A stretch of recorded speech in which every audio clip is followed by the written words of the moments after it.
Olá pessoal, bem-vindos a mais um vídeo do nosso projeto Modo de Debug, que tem a proposta de trazer para vocês, conteúdos práticos, E agora a gente está trazendo também uma nova abordagem, extremamente relevante para você que quer se preparar para o mercado de trabalho, conhecendo conceitos, metodologias, cenários, e explorando os recursos de qualquer linguagem de sua preferência. Então hoje nós iremos abordar um tema extremamente importante, que é noções da programação orientada a objeto mediante a nossa UML do vídeo passado. Então neste primeiro momento a gente vai trazer aqui o nosso esboço, do projeto, do que nós mapeamos na aula passada para a concepção, e construção das classes iniciais do nosso projeto. Então, como não poderia faltar, pessoal, a partir de agora a gente tem que entender que precisamos compreender noções básicas de sintaxe, qualquer linguagem que a gente for escolher, para a nossa jornada, para o nosso aprimoramento como desenvolvedor. E aqui também na nossa plataforma a gente disponibiliza, conteúdos básicos relacionados a temas extremamente relevantes, E como mencionado, a partir de agora você tem que dominar sintaxe da linguagem de sua preferência. Então, aqui no nosso canal, no nosso link, nas nossas plataformas, a gente sempre disponibiliza os materiais de suporte para que você venha ter mais um tipo de conteúdo aí para te auxiliar. Então, o que você tem que avaliar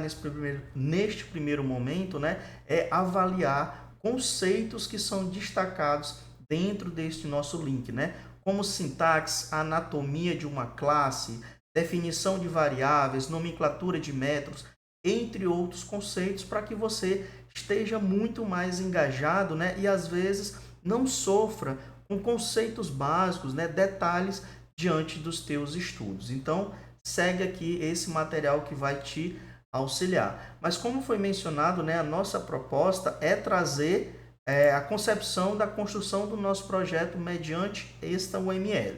A partir de agora, pessoal, todo esse conteúdo vai estar disponível no nosso repositório aqui chamado Modo de Debug, onde eu já estou disponibilizando todo o conteúdo que a gente já vem evoluindo, Então, a partir de agora, você vai poder acessar de forma categorizada, por tecnologias ou óticas de estudo, esses conteúdos, como back, front, trabalhando com IDEs, conhecendo e explorando as IDEs, e claro, aqui a nossa evolução do nosso UML do projeto apresentado. Aqui também temos mais detalhes em relação a esse repositório e fique à vontade em explorar os exemplos que a gente vai atualizando constantemente.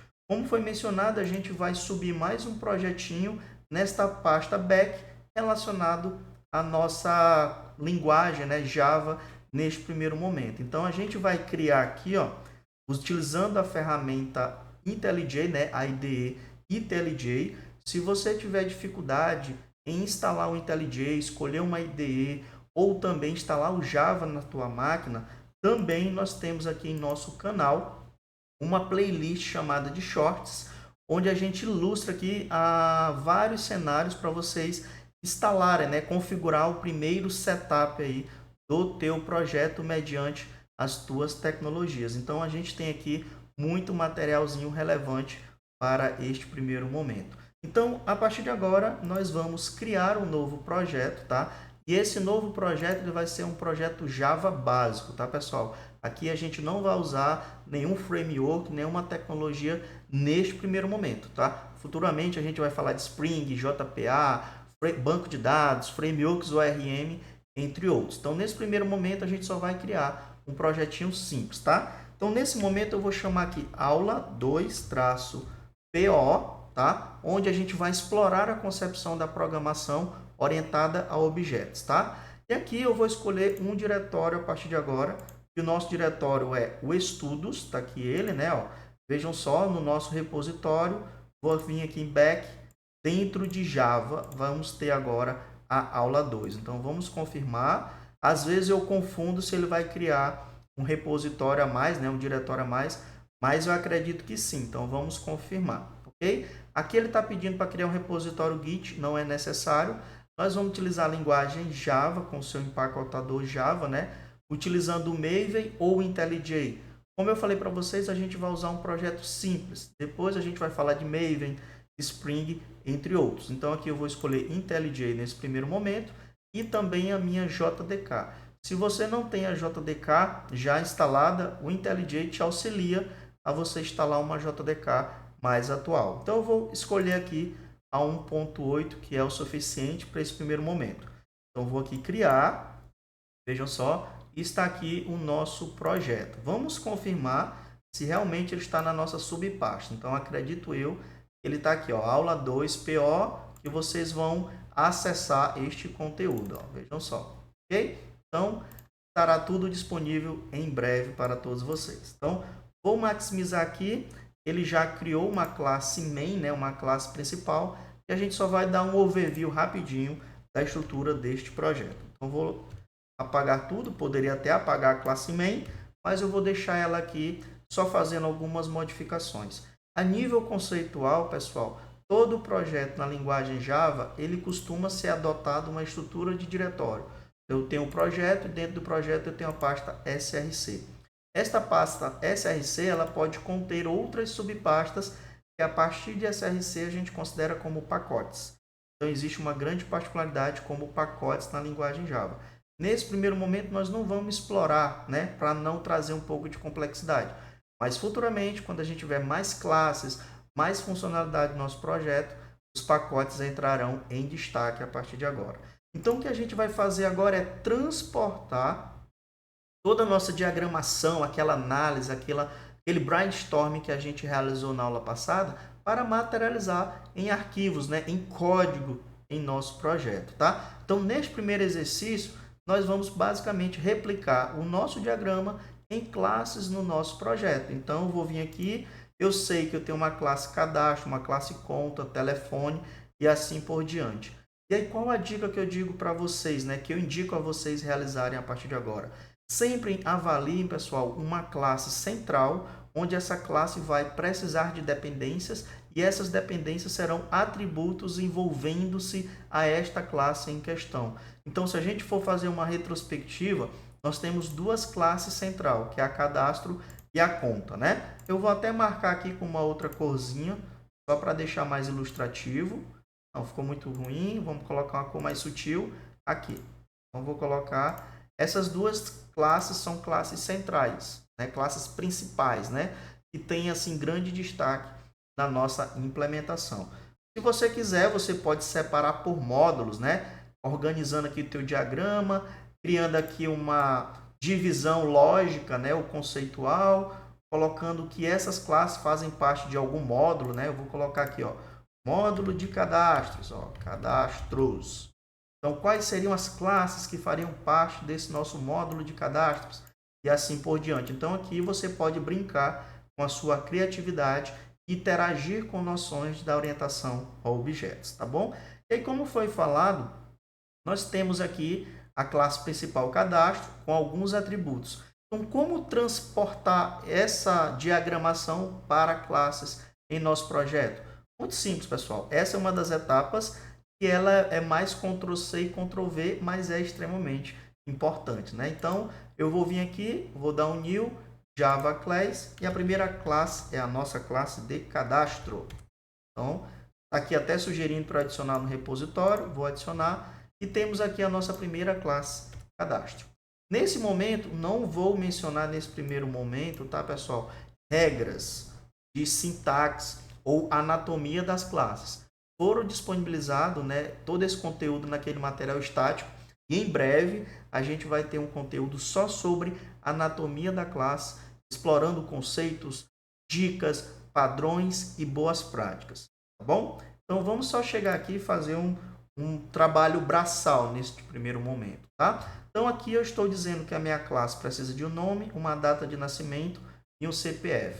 Então como é que eu transporto isso? Na linguagem Java, todo atributo, que é uma característica dos objetos mediante as classes, eles precisam de um tipo. Isso é padrão na linguagem. Tá bom? Então, qual é o tipo no primeiro atributo? String. A gente aprendeu, né, alguns tipos básicos na linguagem Java.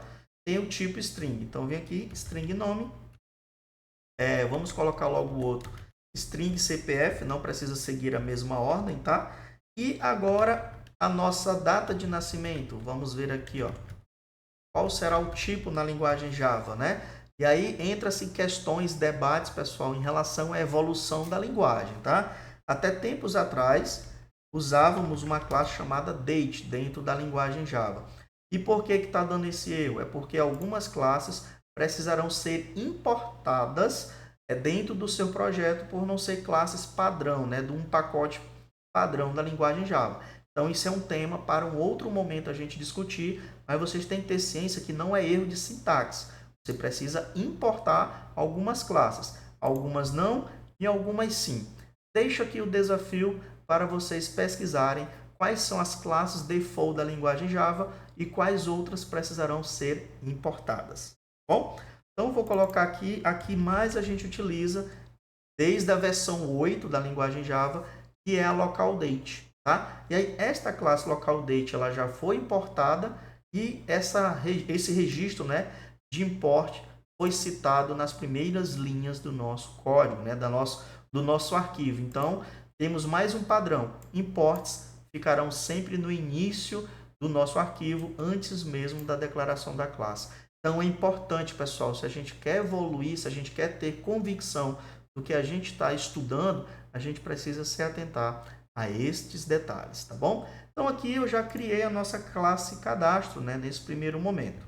Então vamos para a próxima. Eu posso escolher estado civil, endereço ou sexo. Então vamos também para o endereço agora. Então vou vir aqui e vou mencionar que também temos um endereço em nosso projeto. E esse endereço é muito mais do mesmo agora.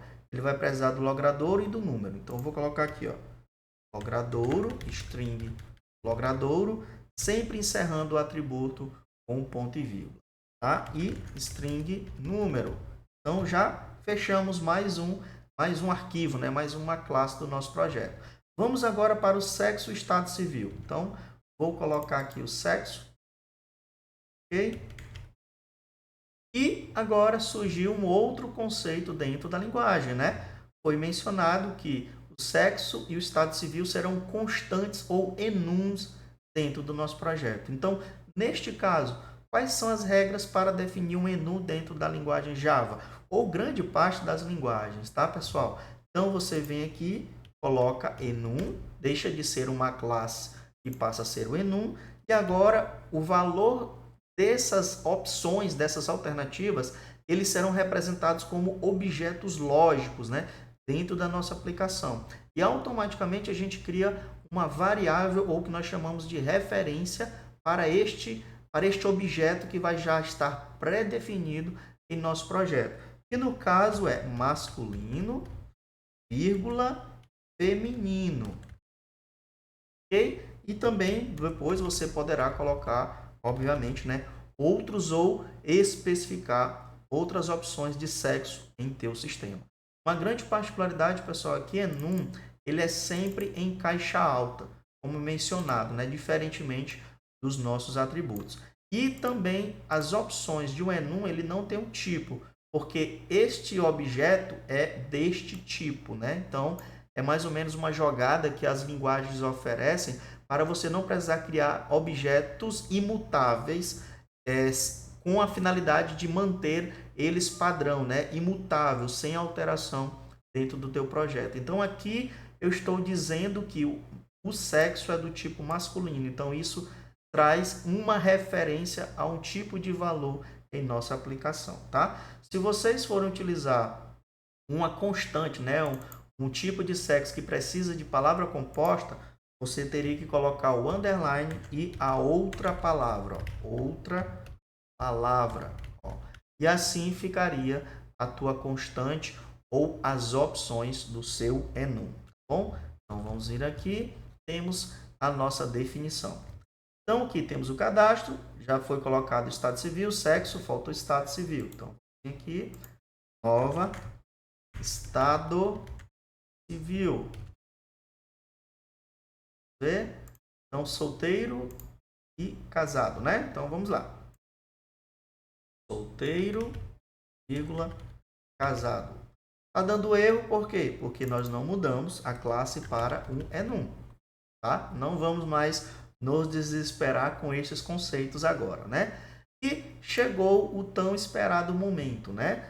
Foi mencionado que o nosso cadastro, ele particularmente tem outras referências a outros objetos. Como é que eu vou definir isso dentro do meu programa? Muito simples, pessoal. Assim como a minha classe cadastro espera um nome que é do tipo string, a partir de agora o nosso cadastro vai esperar um sexo do tipo sexo. Vamos ver? Olha só como agora a gente está fazendo o que chamamos de associação entre as nossas classes. E agora o nosso cadastro também precisará de um endereço. Então, assim, pessoal, é a representação da nossa URL mediante a implementação de nossas classes. O segundo momento agora é, depois que a gente cria os objetos, pessoal, a gente vai, recapitulando, depois que a gente cria a estrutura das nossas classes, nós poderemos criar objetos mediante essa estrutura. Então, pensem que uma classe é um molde, tá? É um contrato, é uma especificação de como os objetos existirão na nossa aplicação. Como no sentido de quais as características e quais as ações que esse objeto poderá realizar a partir de agora. Então, nós dissemos que todo o cadastro do nosso sistema, ele poderá ter um nome, o CPF, uma data de nascimento, o sexo e o endereço. Isso não tem nada a ver com obrigatoriedade, tá, pessoal? Tem a ver com possibilidades de características disponíveis em nosso programa. Bom, então feito isso, lembra da nossa classe main que eu deixei aqui disponível? Eu vou chamá-la de vector rename sistema, tá? Vamos supor que fosse o nosso primeiro sistema a partir de agora, tá? Nesse primeiro momento, qual seria a concepção de disponibilizar um sistema para esta finalidade aqui do nosso projeto PED6? É disponibilizar um recurso que as pessoas irão cadastrar os nossos clientes, né, os clientes bancários em nossa instituição. Então, aqui a gente não está falando de interfaces, APIs, integrações e banco de dados. A gente está consolidando o que de fato acontece quando há essas interações reais. Tá? Obviamente, pessoal, a gente não vai ficar criando os objetos via código.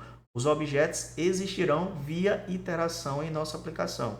Mas o que vocês têm que entender é que a gente precisa consolidar a nossa compreensão em relação à orientação a objetos. Então, basicamente, o que é criar ou nascer ou surgir um objeto em nosso programa? É uma variável, uma referência que está disponível na nossa aplicação por um determinado momento e ela tem um tipo específico. Então, eu quero aqui criar um cadastro. Esse cadastro se chamará Gleison e ele será um novo cadastro em meu sistema.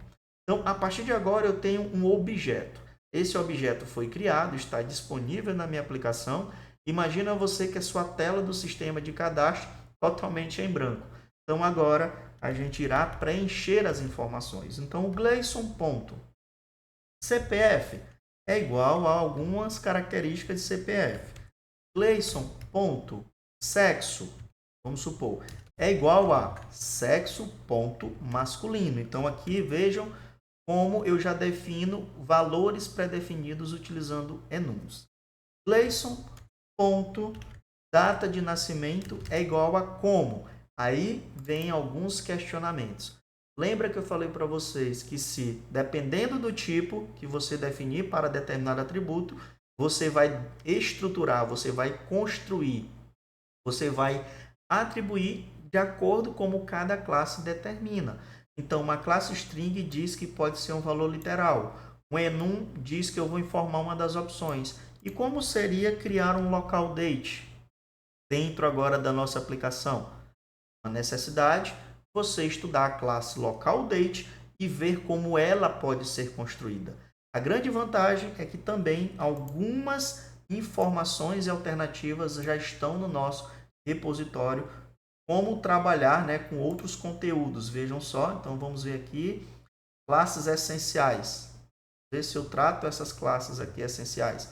Vejam só, pessoal, a quantidade de classes eu acredito que aqui eu tenho classes relacionadas à data. Então, depois dê uma pesquisadinha, ó, classes de data, para vocês conhecerem o poder, né, os conceitos e os recursos disponibilizados. Bom, então vamos aqui agora voltar para o código e dizer como eu poderia dizer, né, para o meu programa que eu quero uma nova data com um dia, mês e ano específico. Vamos avaliar o que a classe LocalDate oferece. A classe LocalDate ela oferece um método, um dos, né, de criação de data chamado off. E ele possui 3 parâmetros, que é o ano, certo? O mês e o dia. Então, desta forma, eu estou dizendo que a pessoa Gleison, meu cadastro, tem uma data de nascimento que é do tipo LocalDate e ela foi criada com estes parâmetros. Então, a gente precisa agora fazer um trabalho de garimpar, né, cada recurso da linguagem mediante a nossa necessidade de implementação. E para finalizar, eu irei deixar a partir de agora algo que é extremamente relevante para qualquer desenvolvedor, independente da linguagem em sua questão. No caso aqui, eu vou colocar Java LocalDate Documentation. Então, vamos ver aqui. Vamos ver como é a documentação e os recursos que uma única classe na linguagem Java nos oferece, tá? Então, nesse primeiro momento, ela traz um esboço aqui, qual é a finalidade, como ela pode ser construída, quais os tipos de retorno, que a gente vai explorar lá na frente, como interpretar essa documentação. Mas se você já tem uma familiaridade com documentação, recomendo exercitar um pouquinho mais e ficar afinado com todos os recursos da linguagem, ok? E aí, para concluir, pessoal, vamos trazer aqui um desafio para você realizar, né, diante desse nosso cenário e consolidar o que você compreendeu a partir de agora desse nosso cenário, né, com essa nossa abordagem. O primeiro cenário, pessoal, é completar com base na nossa UML e com base o nosso requisito, a nossa especificação. Se você está praticando o PO, entendendo o PO, compreendendo o PO de forma relevante para você dar os próximos passos a partir de agora. Então, o seu desafio é dar uma revisada nestes requisitos, pegar a tua ferramenta de UML de sua preferência, fazer a revisão desta modelagem, depois dessa modelagem, você transcrever para um projeto, né, real e você conseguir complementar este nosso cadastro, essa nossa interação. E agora vai vir um questionamento aqui, ó. Nós sabemos que o Gleison, né, precisa de um endereço. Como é que eu faria para atribuir um endereço a este nosso cadastro? E assim por diante. Então, fica esse desafio e a gente se vê em breve nos próximos vídeos, trazendo a nossa ótica como solução. Um abraço, pessoal!